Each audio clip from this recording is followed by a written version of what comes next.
할렐루야. 구약에도 성령 받아가지고 그때 사역하신 분들이 많이 있었죠. 근데 이제 신약 시대로 보면은 예수님께서 세례 받으실 때 하늘 문이 열리고 그다음에 성령이 비둘기 같이 예수님에게 임하는 것을 사람들이 봤습니다. 또 예수님이 그 성령으로 사역을 하셨어요. 그래서 성령님과 예수님은 함께 그 공생의 기간 동안에 여러 가지 사역들을 감당하는데 시험도 성령의 능력으로 다 이기시고 또 모든 약한 것들, 병, 또 이런 것들도 다 성령의 능력으로 치유하시고 그렇게 예수님께서 성령으로 귀신도 쫓아내고 사역을 다 감당하셨어요. 그러시면서 이 제자들을 부르시고 제자들에게 성령에 대한 약속을 하셨습니다. 내가 가게 되면은 이제 성령님이 너희들과 함께해서 너희들의 사역을 또 너희들의 믿음 생활을 이끌어 주실 것이다. 이렇게 이제 약속을 해요.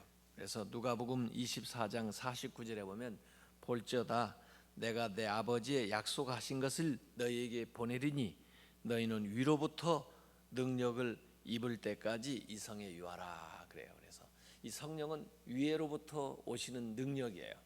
그걸 받아가지고 사역해야 된다. 이 예수님이 계실 때 제자들이 부름을 받아서 3년 동안 따라다녔지만 사실은 온전히 제자다운 그 사역을 제대로 감당을 못했어요. 그 일례로 베드로 같은 사람은 그 예수님을 모른다고 부인도 하고 또 다른 제자들도 다 예수님 십자가에 못 박히실 때쯤 도망갔어요. 이게 왜 그러냐? 성령의 능력을 받지 못해서 그래요. 예수님이 그 성령의 그 은혜를 받으라 이렇게 이제 말씀을 하셨고 오늘 읽었던 사도행전 1장 4, 5절에도 예수님이 승천하시기 전에 그 말씀하시는 대목이죠. 예루살렘을 떠나지 말고 내게 들은 바 아버지의 약속하신 것을 기다리라. 요한은 물로 세례를 베풀었으나 너희는 몇 날이 못되어 성령으로 세례를 받으리라.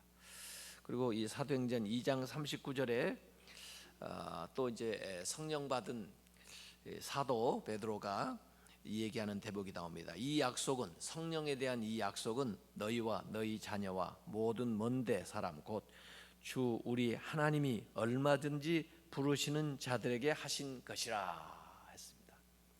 그래서 이 성령을 주신다고 하는 것은 약속인데 모두에게 주어진 약속이다 그 말이에요. 그래서 우리에게도 주신 약속입니다.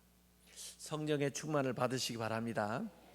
그래서 여기 물 세례하고 성령 세례하고 조금 차이가 나와요. 물 세례는 세례 요한이 주었었어요. 그래서 세례 요한도 마태복음 3장 11절에 그런 말 했습니다. 나는 너희로 회개를 하게 하기 위해서 회개하라고 물로 세례를 주거니와 내 뒤에 오시는 이 예수님이죠. 내 뒤에 오시는 이는 나보다 능력이 많으시니 그는 성령과 불로 너희에게 세례를 베푸실 것이다. 성령으로 세례를 베푼다. 그러니까 물 세례는 세례 요한 같은 사람 또 이 주님의 사역자로 부름을 받은 사람들 저 같은 사람이 이제 세례를 물로 베풀지만 성령 세례는 예수 그리스도께서 주시는 것이다 하는 거예요. 예수 그리스도께서 집례하시는 것이다 이거예요.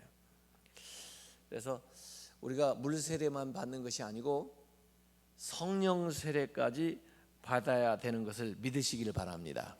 그러니까 물 세례를 받는 것은 죄 사함을 주는 거라 그랬죠. 우리가 죄에서 씻음을 받고 이제 하나님의 자녀 됐다는 표시로 이 물세례를 주죠. 그래서 물세례를 줄 때 물에 들어갔다 나오면서 중생의 씻음, 예수 그리스도의 보혈로 우리의 모든 죄를 씻어준다. 이게 이제 물 세례의 그 상징이라면, 성령 세례는 능력을 주는 거예요. 하나님의 자녀된 우리에게 하나님의 자녀다운 삶을 살아갈 수 있는 능력을 주는 거예요. 에너지를 주는 거예요. 에너지를 우리한테. 하나님의 자녀다운 또 주님의 제자의 삶을 살아갈 수 있는 능력을 우리 안에 부여해 주는 것이 성령이에요. 그러니까 성령의 능력을 받으시길 바랍니다. 그래서 진짜 자녀다운 삶을 살려면, 주님의 제자다운 삶을 살려면 성령을 받아야 돼. 성령이. 그래서 성령이 처음 임하는 것이 성령 세례고, 성령 세례를 받은 다음에 계속해서 그 안에서 성령이 더욱 충만하게 되는 게 이제 성령 충만에 이르게 되는 거예요. 그래서 성령 세례를 받고 그 안에서 성령이 충만해지시길 바랍니다. 그래서 성령의 인도하심을 계속 따르다 보면, 그렇게 살다 보면 내 안에 성령이 더 해서 충만해지게 되는 거죠. 그래서 우선 성령 세례를 받아야 이렇게 되는 거예요.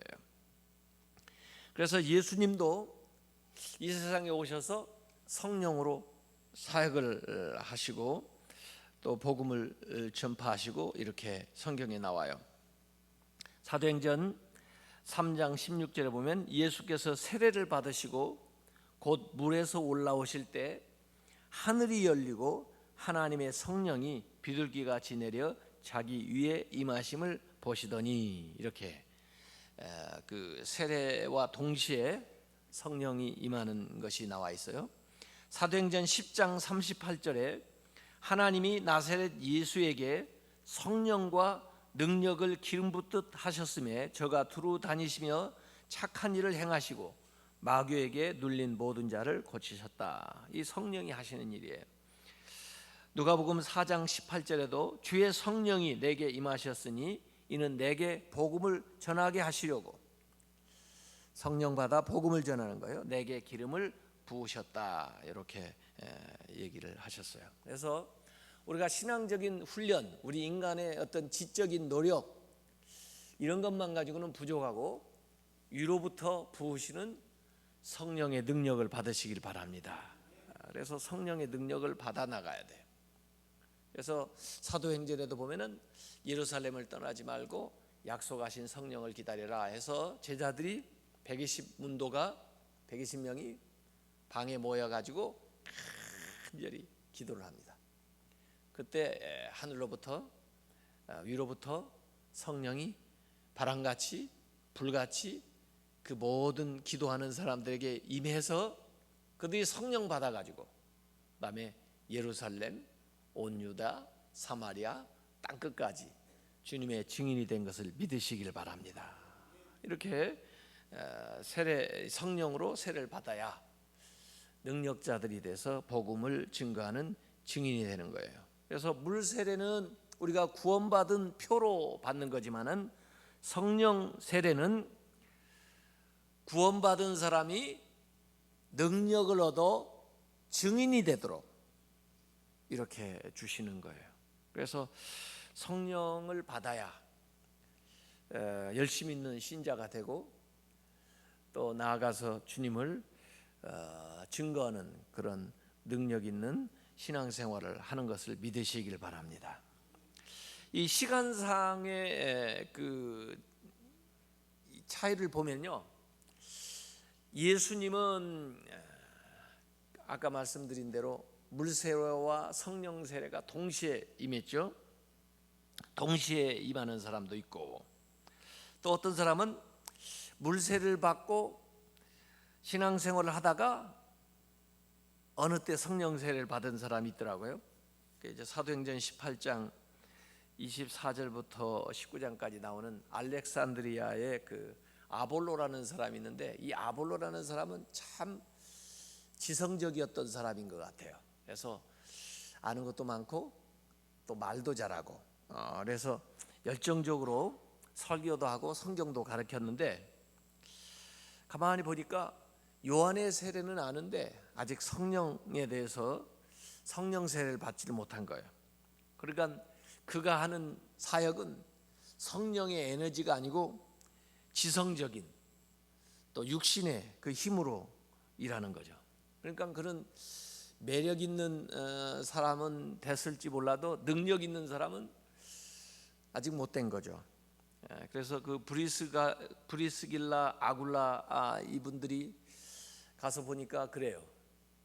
그래서 그 아볼로를 자기 집으로 초대해다가 그 바울에게 배운 대로 하나님의 말씀을 가르치고, 그리고 이 성령의 세례에 대한, 성령에 대한 말씀을 전해가지고, 그 다음에 이 아볼로가 이 성령 받아서 사역하는 이야기가 그 사도행전 그 18장과 19장에 걸쳐서 나옵니다. 바울이 또 에베소 교회 갔을 때 그 신자들에게 물어봅니다. 너희가 믿을 때에 성령을 받았느냐 그래요. 그랬더니 그들이 성령이 계시다는 것도 듣지를 못했습니다. 그래서 바울이 그들에게 이 성령님에 대해서 이야기를 해줍니다. 너희들은 요한의 세례만 받았구나. 성령 세례 받아야 된다. 그리고 말씀을 전할 때 그들에게 성령이 임해서 그들이 방언도 하고 예언도 했다 하는 대목이 성경에 나와 있습니다. 웨슬리 목사님도 옥스퍼드 대학도 졸업하시고 목사님이 되었는데도 성령 체험을 못했었나 봐요.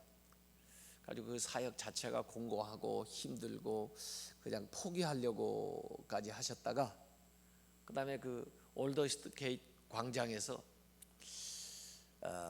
그 설교하는 사람이 그 로마서를 설교하면서 그 마틴 루터의 그 로마서 주석 서문을 읽는데 그 말씀을 듣는 순간에 가슴이 뜨거워지면서 성령 체험을 하게 돼요. 그러고 나서는 정말 능력 있는 설교가가 되고 전도자가 돼서 하나님의 사역을 감당하는 이야기가 실제로 그 웨슬리 생애에 있었습니다. 사도행전 8장 14절 17절에도 보면은 사마리아 성에 그 베드로가 또 요한이 전도할 때 보니까 그들이 세례는 받았지만은 성령 세례 받은 사람이 하나도 없어요. 그래서 이 베드로하고 요한이 성령 세례 받기 위해서 간절히 기도할 때 그 사마리아 성에 하나님의 성령이 임하는 그런 놀라운 역사가 임한 것을 믿으시길 바랍니다. 이렇게 물 세례를 먼저 받고 그 다음에 나중에 성령 세례를 받는 경우가 있어요. 그런데 또 특이하게 성령 세례를 먼저 받고 그 다음에 물 세례를 나중에 받은 사람도 있어요. 그게 누구냐면 고넬료 백부장이에요. 사도행전 10장 44절부터 48절에 보면 고넬료가 이미 그 집에 베드로 오기 전부터 하나님의 말씀을 보고 또 기도하고 경건 생활에 힘썼던 것 같아요. 그래서 하나님께서 이제 베드로를 그 집에 보내죠. 베드로는 사실 그 집에 가는 거 처음에는 이방인이다 꺼려 했는데 하나님이 환상을 보여주면서 여러 차례 감동하시니까 갔어요. 가서 하나님의 말씀을 전하는데 보니까 그들이 다 성령을 받는 거예요. 그래서 베드로가 하는 얘기입니다. 이미 이들이 성령을 받았는데 누가 나한테 이 세례 주는 걸 금하겠느냐 그러면서 그들에게 물 세례까지 이렇게 줍니다. 어떻게 보면은 그 고넬료 사건을 통해서 하나님께서 베드로를 깨닫게 해주는 거죠. 아마 물 세례부터 주라 그랬었으면 굉장히 망설였을지도 몰라요, 베드로가. 그런데 환상을 통해서나 지금 말씀을 전할 때 하나님께서 먼저 하시는 일을 보고 하나님께서 이 이방인도 전도하는 것이 하나님의 뜻이구나 하는 것을 이 베드로가 이제 목격을 한 거죠. 그래서 그제서야 베드로가 물세례를 베푸는, 그래서 성령 세례가 먼저 온 경우가 이 고넬료의 경우에 있어요. 어쨌든 우리가 물 세례만 받는 것이 아니고 성령 세례를 받아야 되는 줄 믿으시기 바랍니다. 성령 세례를 받는다는 것은 성령이 나한테 먼저 오시는 거예요. 이렇게 임재해서. 그래서 능력을 얻게 되고 성령의 사람이 되는 거예요. 이번 주말에 우리 산곡기도원에서 성령 수양회가 있습니다. 그래서 지금 알파를 진행하고 있는데 이 알파 이제 하시는 분들이 1박 2일 동안 이제 우리 산곡기도원에 가서 성령님에 대해서 더 집중적으로 배우고 또 성령의 은사도 체험하고 또 성령 충만을 위해서도 기도하고 그런 시간을 가지려고 그래요.